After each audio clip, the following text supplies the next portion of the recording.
மதிமுகவின் முதன்மை செயலாளர் பதவியை ராஜினாமா செய்த முடிவை வாபஸ் பெறுவதாக அறிவித்துள்ளார் துரை வைகோ.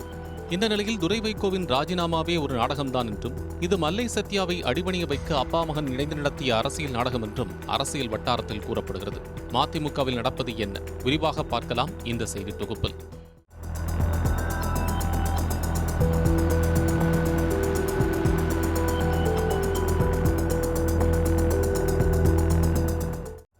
சட்டமன்ற தேர்தல் வருவதற்கு ஓராண்டிற்கு முன்பே தமிழக அரசியல் களத்தில் அடுத்தடுத்த ட்விஸ்டுகள் அரங்கேறிக் கொண்டே இருக்கின்றன. இனி பாஜகவுடன் கூட்டணியே இல்லை என்றிருந்த அதிமுக பாஜகவுடன் கூட்டணி வைத்து அதிரடி காட்டியது. பாமகவை பொறுத்தவரை அப்பா மகனுக்குள் மோதல் வெடித்து கட்சிக்குள் கலகம் ஏற்பட்டிருப்பதாக பரபரப்பாக பேசப்பட்டு வருகிறது. இப்படி அடுத்தடுத்து பல ட்விஸ்ட் அண்ட் டர்ன்ஸ் நடந்து கொண்டிருக்க ஆட்டத்தில் நாங்களும் இருக்கோம் என்றும் மதிமுகவும் அட்டெண்டன்ஸ் போட்டுள்ளது. மறுமலர்ச்சி திராவிட கழகத்தின் முதன்மை செயலாளரான துரை வைகோ அந்த பதவியிலிருந்து விலகுவதாக அதிரடியாக அறிவித்து பரபரப்பை கிளப்பினார்.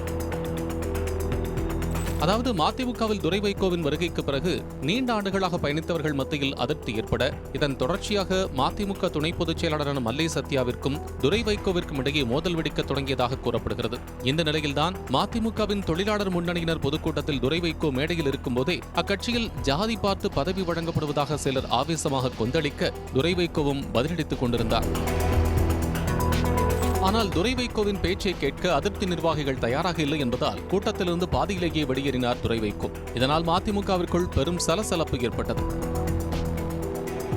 இந்த சம்பவத்தின் பின்னணியில் மல்லை சத்யா தான் இருக்கிறார், துரை வைகோவிற்கு எதிராக மதிமுக நிர்வாகிகளை அவர் ஏவி விடுகிறார் என்றெல்லாம் பரபரப்பு குற்றச்சாட்டுகளை துரை வைகோவின் ஆதரவாளர்கள் முன்வைத்தனர். இதனைத் தொடர்ந்து திருச்சியில் நடந்த மதிமுக நிர்வாகிகள் கூட்டத்தில் சட்டவிரோத நடவடிக்கைகளில் ஈடுபடும் மல்லை சத்யாவை கட்சியிலிருந்து நீக்க வேண்டும் என கூறி தீர்மானம் நிறைவேற்றப்பட, மதிமுகவில் 32 ஆண்டுகள் உழைத்ததற்கு நம்பிக்கை துரோகி உட்பட பல விருதுகளை எனக்கு தந்துவிட்டார்கள் என்று மல்லை சத்யா தனது முகநூல் பக்கத்தில் பதிவிட்டிருந்தார்.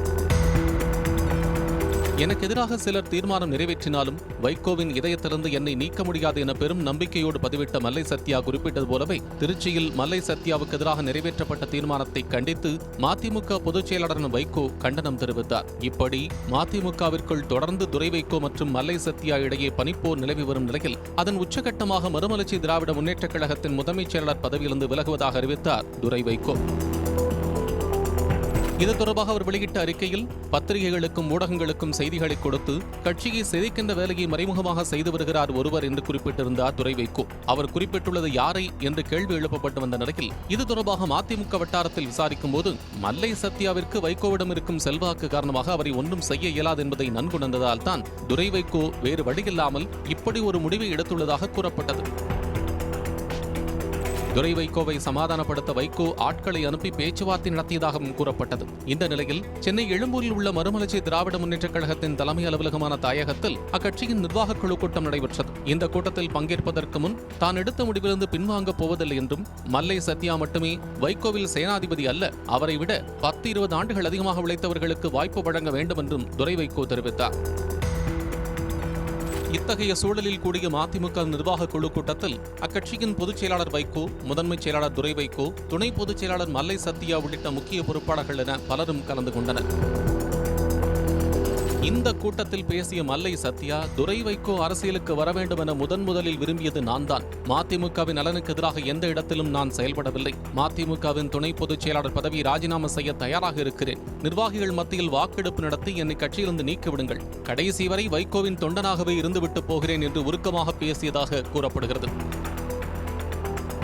மல்லை சத்யாவின் உருக்கமான பேச்சை தொடர்ந்து துரை வைகோ ராஜினாமாவை ஏற்கக்கூடாது என நிர்வாகிகள் பலரும் கூட்டத்தில் தொடர்ந்து வலியுறுத்தியதாகவும், இதனால் துரை வைகோ தனது ராஜினாமா முடிவை திரும்பப் பெற்றதாகவும் தகவல்கள் தெரிவிக்கின்றன. இது தொடர்பாக செய்தியாளர்களிடம் பேசிய துரை வைகோ, மல்லை சத்யா வருத்தம் தெரிவித்ததால் தன்னுடைய ராஜினாமாவை வாபஸ் பெற்றதாக கூறினார். சகோதரர் மல்லை சத்யா அவர்கள் வருத்தம் தெரிவிச்சிருக்கிறாரு. அடுத்த வர காலங்களில் இயக்கத்துக்கும் தலைவருக்கும் எனக்கு உறுதுணையா பக்கபலமா இருக்கிற வாக்குறுதி கொடுத்திருக்கிறாரு. அதன் அடிப்படையில் என்னுடைய ராஜினாமாவை நான் வாபஸ் வாங்கியிருக்கிறேன். இதேபோல் செய்தியாளர்களிடம் பேசிய வைகோ, துரை வைகோவும் மல்லை சத்யாவும் மனம் விட்டு பேசினார்கள். இருவரும் ஒருவரை ஒருவர் கட்டி தழுவிக் கொண்டனர், கைகுலுக்கிக் கொண்டனர். இனி இருவரும் இணைந்து ஒற்றுமையாக பணியாற்றுவோம் என்ற சமிக்ஞையை தெரிவித்தனர் என்றார்.